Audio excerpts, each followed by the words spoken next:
If there is anything good that can be said about the climate crisis and the droughts experienced worldwide, it's that things which had been resting under the cover of water are being revealed again. Personally, as an archaeology enthusiast, I find this enchanting. The treasures of the deep rushing to the surface to present themselves like a gift, like an invitation to the past. Instead of, "Come find me," these relics are announcing, "Here I am." Even from my armchair perch, it feels like I'm pulling back a curtain to reveal a surprise. Like a child who finds a penny on the street, it makes me feel happy stumbling across these gifts. In 1929, the New York Times reported that a drought had exposed the ruins of a castle dating from 1709, right in the middle of the Danube. Almost 100 years later, it's quite possible that the diminished Danube showcased this same castle.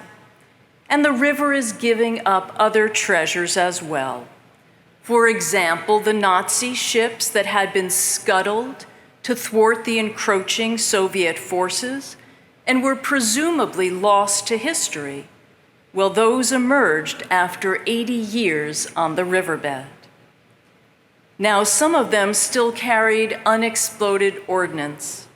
Now, both are hazards of a different kind, since in navigable parts of the river, other vessels have had to make their way around this treacherous debris. In Italy, the parched Tiber River has exposed the foundation of an early Roman bridge, while in Spain, the drought has uncovered a rock installation that is reminiscent of Stonehenge. We can't know whether these revelations will remain visible once the droughts relent. But now that we know that they are there, we all take note of what has been unveiled. Archaeologists for their historic value, sightseers for their scrapbook of exciting and unusual sights, and navigators for the safety of those who wish to steer clear of what could present a danger to their welfare should they collide with these artifacts. Our Portion Shof team has some wisdom to share about landmarks. But first, let's remember that this portion is titled Judges, and its overarching message is about justice. Here's what it teaches. You shall not move your neighbor's landmarks set up in previous generations. There are two obvious reasons for this. The first, in ancient days, land was wealth. To disturb a boundary marker would have been like robbery, whether to increase or decrease its scope. Increasing the area of the land would encroach upon something that isn't yours. To decrease a plot of land would be cheating the landowner. And the second is that a landmark is a fixed point which all can rely on for orientation and for its relationship to the next landmark or measuring point. To change any of it would create significant disorientation. If you've ever tried to follow someone's directions but found that some of the landmarks they cited no longer exist, you'll understand that feeling of being disoriented. So landmarks, while concrete and tangible, are essential to the welfare and functioning of our ancestor society. They carried a clear message that said that boundaries, respect, continuity, and integrity were all non-negotiable guidelines. And now I want to ask you to think like our ancestors again, but in a different direction. Think like the rabbis and use this instruction as a metaphor. If the context of the portion is justice, what else could the phrase landmark set up in previous generations mean if not the guardrails of democracy?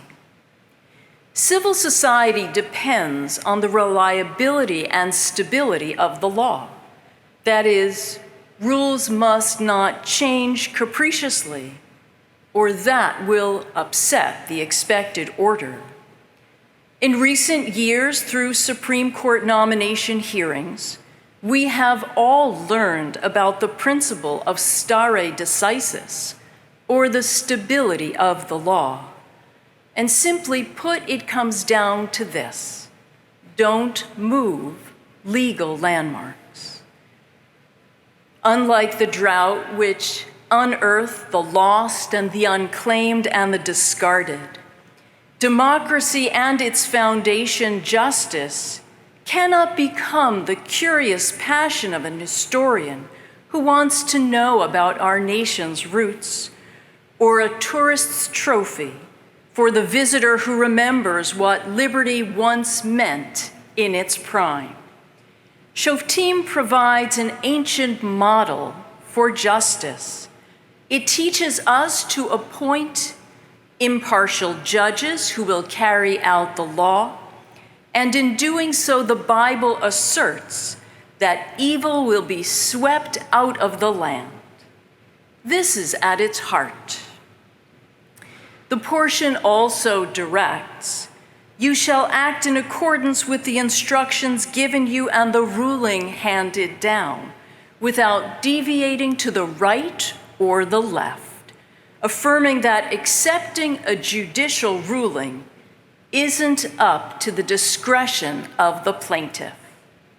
And while I enjoy the allusion to the right and left, which is meant here as directional rather than political, this phrase called out to me when I heard Lindsey Graham's remarks on Monday that there would be riots in the street if the former president were to be prosecuted.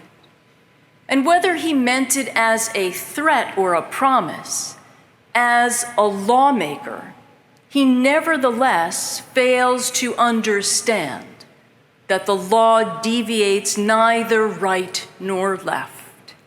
It is impartial. That same day, I learned a new word, anocracy, a term which is given to governments that are neither fully democratic nor autocratic, but partially democratic. According to the political scientist Barbara F. Walter, who serves on the CIA's Political Instability Task Force and is the author of How Civil Wars Start and How to Stop Them, the work of the task force is to identify factors in other nations which will lead to instability and violence. She reports, "It turns out that full democracies rarely have civil wars, and full autocracies rarely have civil wars. It is the ones that are in between that are at most risk. The ones in between." Until the January 6th insurrection, the United States was considered the longest-standing democracy. And since then, the Center for Systemic Peace, which assigns a rating to the health of democracies worldwide, downgraded the United States to an anocracy.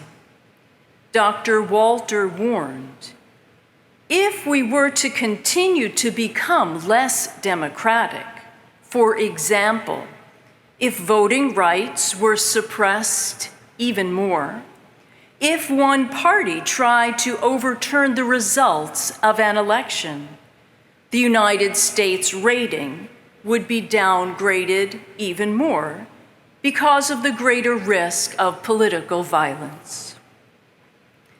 According to the task force, one of the most significant signs of risks is when groups start to organize along racial, religious, or ethnic lines to form parties which then seek to gain political power in order to exclude everyone else. Such groups are motivated by their own waning power, she explains. As societies become more diverse and those of non-dominant backgrounds take advantage of opportunities to improve their lives, the insurgent groups are itching to force others down so they can remain on top.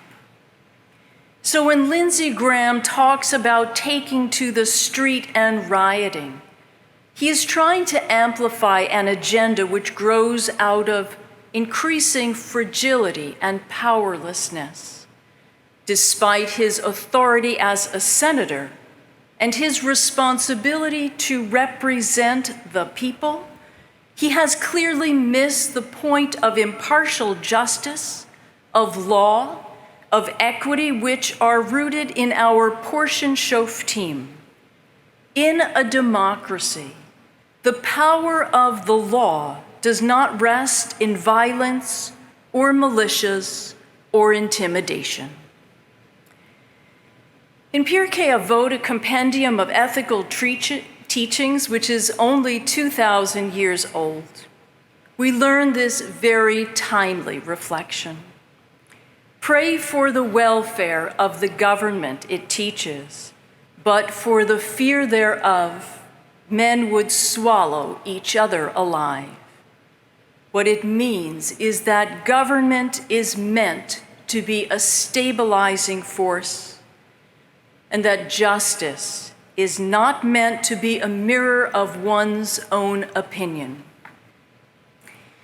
If someone knew how to put the genie back in the bottle, we would not have been downgraded to an anocracy, tilting away from the democratic ideals that as a nation we assumed would always be ours. But we didn't think that reproductive rights would be an issue either, or voter suppression, or book banning, and you can fill in the rest. Let us use the guardrails for an equitable society which are found in our portion, which urges justice, justice, shall you pursue. What was once ours now needs to be pursued, affirmed by each one of us. Combine that imperative with one more observation from Dr. Walter's research, who notes that the most, let's call them passionate members of a party, any party, tends to turn out for elections. So whether you show up to express your support for a candidate or to counter someone else's, your voice, expressed through your vote, is more important than ever. And if you can encourage others to vote, we may still be able to move our nation higher on the democracy index. Voting, a cherished landmark, has always been a privilege of democracy, but it's not clear whether that will still hold true in an anocracy. Justice, justice, may we pursue it. Nothing could be more worthwhile. Shabbat Shalom.